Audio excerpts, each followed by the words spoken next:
बाहेरचं सगळं दिसतं आणि ते घाबरत नाही. त्याचा परिणाम ते अंगणवाडी टॉयलेटमध्ये बसायला लागलं. मग प्ले पंप आहे शाळेमध्ये, अगदी अप अँड डाऊन टाकीमध्ये जातं आणि ते पाणी टॉयलेटला यूज होतं. हसत खेळत त्याला सॅनिटेशन टॉयलेटची सवय आम्ही लावली. पुढे घ्या, घ्या पुढे. एक असं मग आता मध्ये इंडस्ट्रीचं CSRची आत्ता सुरुवात झाली. ते इंडस्ट्रीचे कॉन्फेडरेशन ऑफ इंडियन इंडस्ट्री मधुर बाजा साहेब आणि त्यांची टीम आलती की अनेक गावं आम्ही करतो, होत का नाही. मातामध्ये आता रतन टाटांची आता आमच्याकडे व्हिजिट आहे. मित्तल ग्रुप, गोदरेज ग्रुप, पुन्हा हिंदुस्तान लिव्हर आणि रिलायन्स 4 ग्रुप्स आता आमच्याबरोबर टाईप करतात. मी त्यांना सांगितलं माझ्या गावासाठी 1 रुपया देऊ नका, पण जी 100 गावं आम्ही राज्यात करतो त्यांच्यासाठी तुम्ही मदत करा. मग तुम्हाला जे CSR मधून गावं करायचे आहेत त्या गावांसाठी आमचं मॉडेल आणि आमचं जे नॉलेज आहे आम्ही तुम्हाला मोफत देऊ.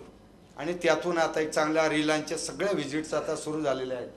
पुढे मग हे वेगळे युनिसेफचे हे मागचं ठीक आहे. युनिसेफचे जवळच 21 कंट्रीजमधले चीफ आले होते.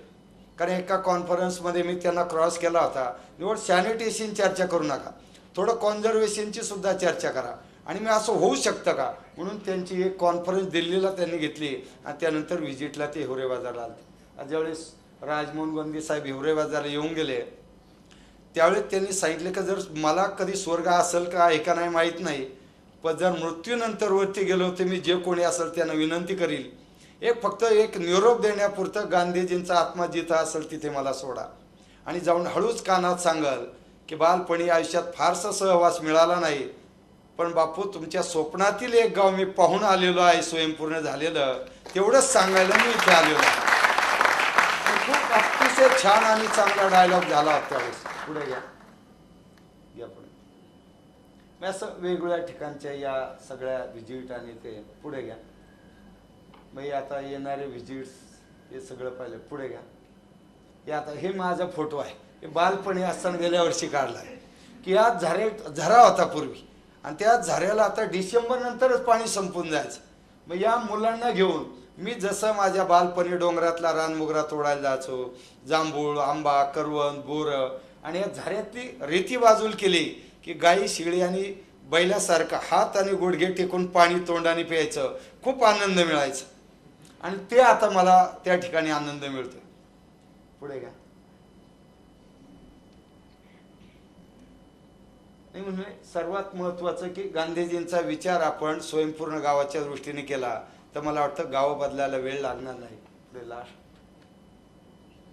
संपलं. ठीक आहे, तर या पद्धतीने गावामध्ये सगळं चित्र बदलण्याचा प्रयत्न केलेला आहे. त्यातून एक गाव तयार झालेलं आहे आणि त्या गावातून आता आपण एक सांगतो की सेम टू सेम होणार नाही, परंतु काही कॉमन फॅक्टर्स आहेत. लोकसहभाग असेल, सोशल ऑडिट असेल, या दृष्टीने हा सगळा प्रयत्न केल्यामुळे आमच्याकडे हे चित्र बदललं.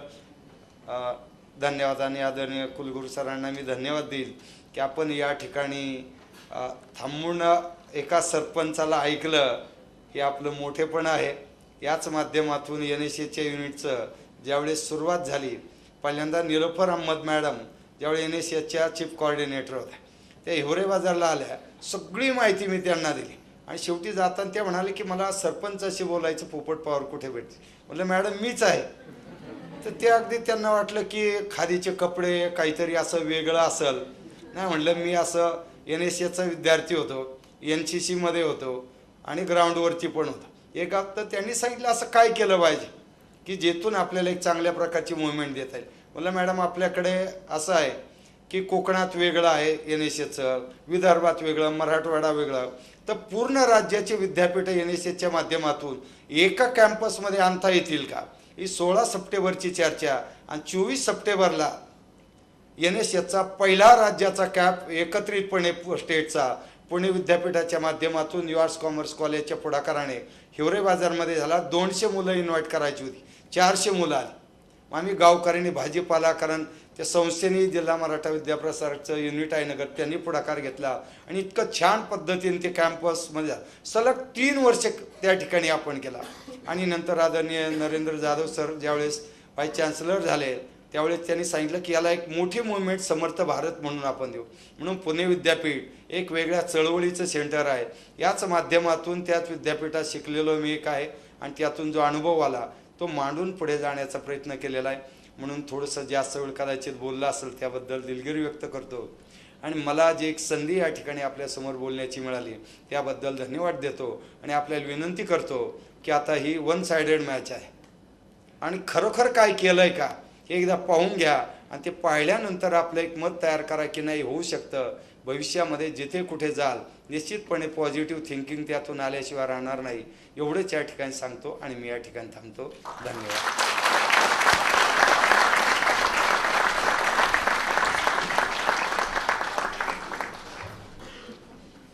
सर, आपल्या स्टुडंट्सकडून काही क्वेश्चन्स आहेत.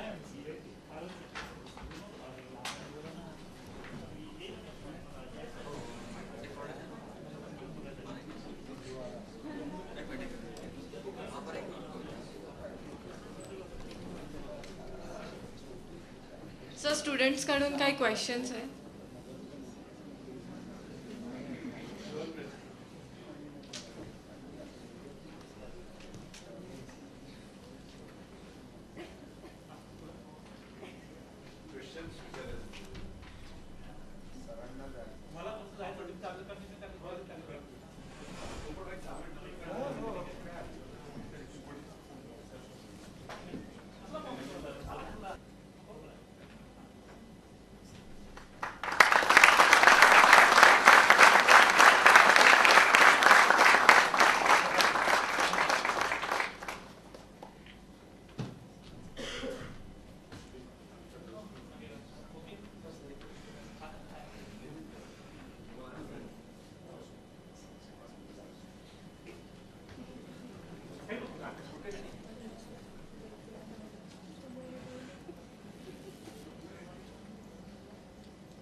सर, जसं आपण आपल्या गावामध्ये ट्रान्सफॉर्मेशन आणलंय तसं बाकी गावात, महाराष्ट्रातल्या बाकी गावांमध्ये पण ते परिवर्तन आणण्यासाठी तुम्ही कशी मदत करता?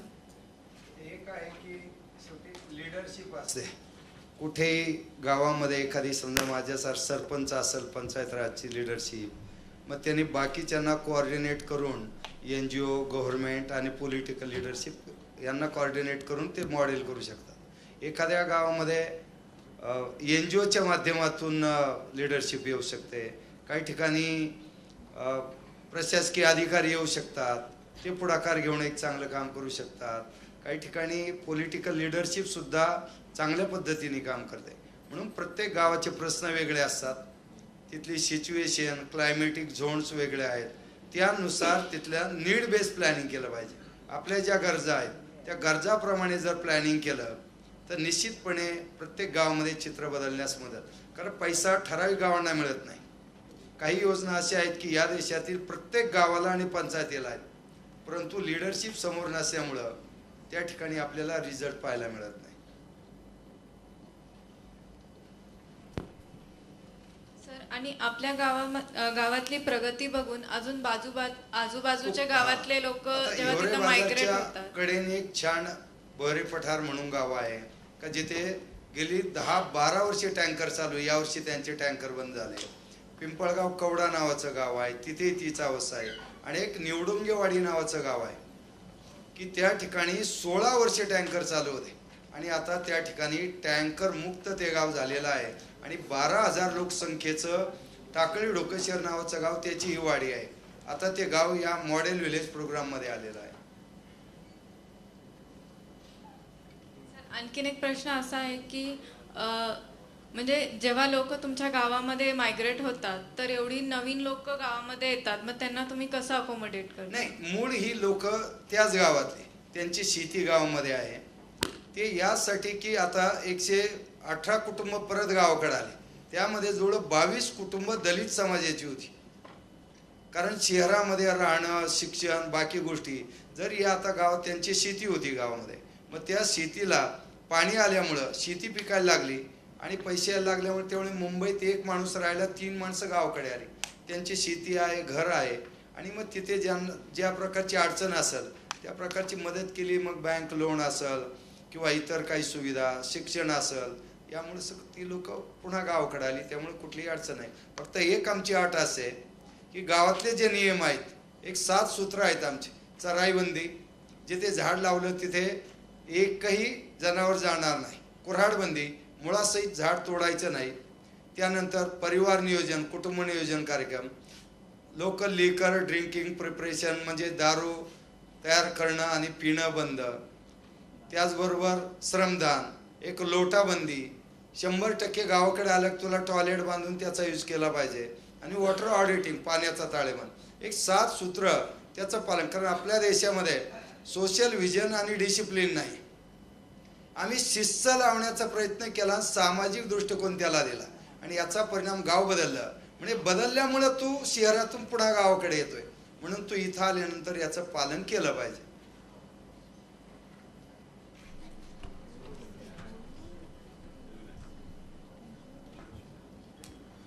Now we request Dr. Captain C.M. Chitre sir to share his thoughts about the social transformation.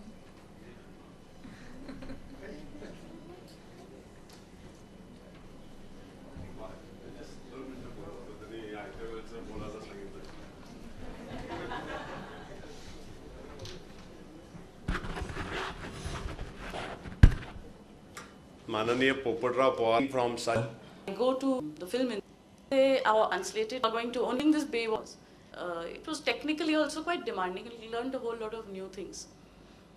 And also learned to admire how difficult it must be even to write a program which we can sit here and channel surf and say this rubbish is going on, or this is only about girls in bikinis. But there's a story there, there's suspense, there's resolution. So even as a writer, there was something to learn from it. This is in 1998, I think I did this. And I got the princely sum of 14,000 rupees for it. And my friend got 14,000 rupees for it. It was great. I felt it was well-earned money, 14,000 rupees at that time, doing the Hindi translation of Baywatch by Nights. Did that make me feel, I know people who would immediately feel, wow, how are you going to hide this from your biodata later? I'm telling it to you just now as my calling card. This is one of the first things I'm telling you about. I'm not hiding it from my biodata. It still will go find its way into my other work, the other work that I was hoping to do. So people are so careful now about their little fingerprints on Facebook. This shouldn't come out, that shouldn't come out, that should. First of all, I feel part of success is to own every part of yourself, own and take responsibility for it. To go around cleaning up after yourself is leave that to the politicians and the leaders. But if you want to be authentic leaders and managers, you have to find a way to be authentic, at ease with what you have done. Authentic and original often goes together. Why? Because the original person is not afraid of being himself. And himself or herself includes making mistakes. One of the big problems, I think, in all departments here, in American universities, foreign universities, is plagiarism. Students just plucking things off the internet and putting them into their, dissertations, or even in creative writing. I'm sitting there, so part of my corrections in creative writing is to take one para and key it in, and there comes the story, and somebody has picked up a whole story from the internet. That is being inauthentic. Forget the ethics, morality, right, wrong about it, that's another whole chapter. But what about just not being true to yourself? What about being so inauthentic that before you even start to learn to fly, you are trying to mimic flight instead of learning flight? You're mimicking how it looks flying. Let me fool enough people, they'll think I'm flying, but I'm actually just on the ground. While your more authentic friends will fly, crash, get scared, and then learn which are the thermals, and really know how to fly. Look clumsy doing it, maybe for several years. I think you have to risk. Authenticity is a risk. You have to take that risk. And I hope that you always meet mentors, elders, colleagues, and employers who value that. And I think you will, because I think there is, whatever we may speak so bitterly about many times about India, about the corporate world, about government, about academia, but there are a lot of parkhis, you know the word parkhis, people who know how to find a gem. There are a lot of them around, and you'll see that that is, it will serve you in very good stead. As Indians, as a nation now, I find many of us are not able, we don't have the flexibility to say, oh, acha, I never thought of it this way. Oh, I was wrong going up this slope. Actually, it's this way.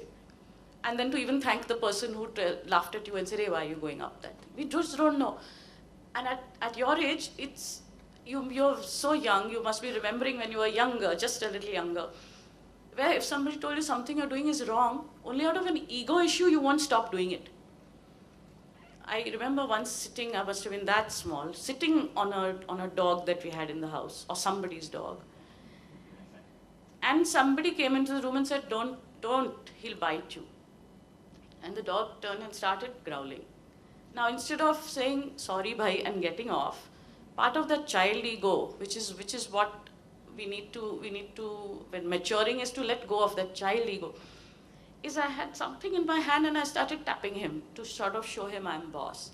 And as his growls got larger, my tapping became more and more frantic and finally bit me. And I feel a lot of us grown-ups do this now, in India more so, where you don't say, I made a mistake in full technicolor, sorry, I'm going quiet for a while, and I'll regroup and come out and do something better. At the public level, private level, home level, between husband and wife, girlfriend and boyfriend, two women friends. It is so refreshing when you hear somebody is not having to battle it out with somebody, because that person is feeling like they're sitting on that dog and they can't get off. If they get off it, it'll bite.